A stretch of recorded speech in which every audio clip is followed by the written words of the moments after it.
আসসালামু আলাইকুম, আশা করি সবাই ভালো আছেন। দেখতে পাচ্ছেন আমি একটা আরিফ টেলিকম থেকে সোল্ডারিং আয়রন তাতাল অর্ডার করছিলাম জিএসএম ব্র্যান্ডের T210C। আমি আয়রনটা অর্ডার করছিলাম, তো আমার মালটা আজকে পেলাম। সেটা নিয়ে আমি আজকে আনবক্সিং করে আপনাদেরকে দেখাবো যে এটার পারফরমেন্স কেমন এবং এর মান সম্পন্নটা কেমন, সেটাও আজকে আমি আপনাদের মাঝে বিস্তারিত রিভিউ ভিডিও করলাম। ভিডিওটা ভালোভাবে দেখেন। আর যারা এটা কিনতে চাচ্ছেন তারা ভিডিওটা ভালোভাবে দেখলেই এটা কিনবেন কি কিনবেন না তাহলে আপনারা অবশ্যই ভিডিওর মাধ্যমে জানতে পারবেন। দেখতে পাচ্ছেন এটা আমাদের কিন্তু মেমোটা দেওয়া হয়েছে। তো আমরা বক্স থেকে সবগুলো আলাদা করে নিই, আলাদা করে নেওয়ার পরে দেখি যে এটা পারফরমেন্সটা কেমন হয়। তো আমরা সবগুলোকে বের করে নিচ্ছি। তো আমরা সবগুলো বের করে নিই।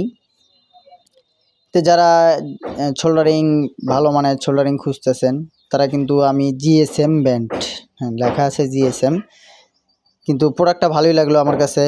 তো এই জন্য আমি রিভিউ করলাম আপনাদের মাঝে যে এটা কেমন পারফরমেন্স দেয়। কেন তালের সাথে যুগ মিলিয়ে কাজ করতে গেলে আমাদের কিন্তু নিত্য নতুন যে জিনিসগুলো এগুলো কিন্তু অনেক প্রয়োজনীয় হয়। কেননা আমাদের যে তাতালগুলো সোল্ডারিং আয়রনগুলো আছে এগুলো দিয়ে কিন্তু কাজ করে কিন্তু তেমনটা একটা মজা পাওয়া যায় না। এটা দিয়ে কাজ করলে একটু ভালো, মানে ছোট মাথা এবং দ্রুতই মানে সেকেন্ডের ভিতরে হিটটাও আসে।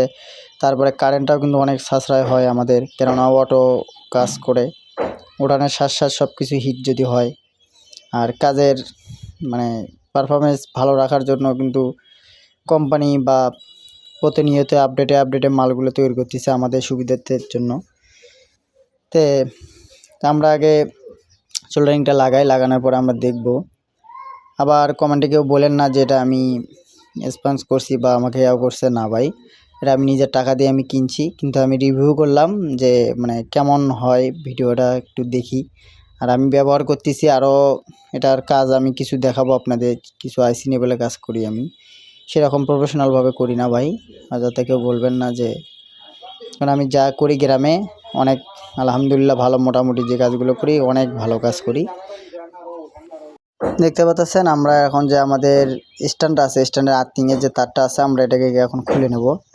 খুলে নিয়ে আমরা এটাকে আমরা লাগানোর পরে আমরা দেখব বাকিটা। দেখি, দেখতে পাচ্ছেন আমাদের কিন্তু লাগানো কমপ্লিট হয়ে গেল। এখন আমরা এটাকে পাওয়ার দেব, পাওয়ার দিয়ে চেক করব, চেক করে আরও খুঁটিনাটি যেগুলো কাজ আছে সেগুলো করব। দেখতে পাচ্ছেন তাতালের সাথে কিন্তু একটা বিট দিয়েছে, বিট দুটো দিলে সম্ভবত ভালো হইতো, কিন্তু তারা একটা দিয়েছে বিট। কিছু করার নেই, কোম্পানি যা দিয়েছে ওনারা তাই দিছে, আমাদেরকে দিয়ে সন্তুষ্ট করছে। আর মাল ডেলিভারি মানে যদি কেউ অর্ডার করতে চান সেক্ষেত্রে কিন্তু আপনাদের অগ্রিম কোনো পেমেন্ট করতে হবে না। মাল হাতে পাওয়ার পরে আপনারা পেমেন্ট করবেন। অনেকেই প্রতারণার শিকারটা বেশি হচ্ছেন। এই জন্য আমরা কিন্তু যে মালটা যে আমরা অর্ডার করছি, আমাদের কিন্তু মালটা হাতে আসার পরেই কিন্তু আমরা টাকাটা কিন্তু পেমেন্ট করছি। তো ওনারা মালটা সুন্দরভাবে পাঠিয়ে দিছে আমাদেরকে। দেখতে পাচ্ছেন আমাদের কিন্তু ইউট লেখা দেখাচ্ছে, আমাদের তাতালের বিটটা কিন্তু আমরা ঠিকভাবে লাগাইতে পারি নাই। তো দেখতে পাচ্ছেন আমাদের স্ট্যান্ডের দুই সাইডে দুটো ছিদ্র আছে, এই পাশে যে ছোটো ছিদ্রটা জাতা দিলেই আমাদের কিন্তু হিটটা উঠে আসবে বা বিটটা পূর্ণাঙ্গভাবে বসে যাবে। দেখতে পাচ্ছেন আমাদের কিন্তু তাতালটা দ্রুত হিট হয়ে যাচ্ছে এবং সেন্সারটা কিন্তু অনেক দ্রুতই কাজ করতেছে। আমি যেটা মনে করলাম 3টা মোটে রাখা যায়, চ্যালেঞ্জ আছে এখানে।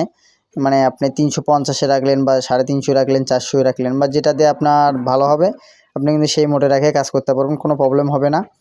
মানে আইসির ক্ষেত্রে কাজগুলো করতে অনেক সূক্ষ্ম এবং সব কাজগুলো আমি করে দেখলাম, ভালোই মোটামুটি পারফরমেন্স দিল আমার কাছে। তো যদি ভিডিওটা ভালো লাগে বা অবশ্যই কমেন্টে জানাবেন।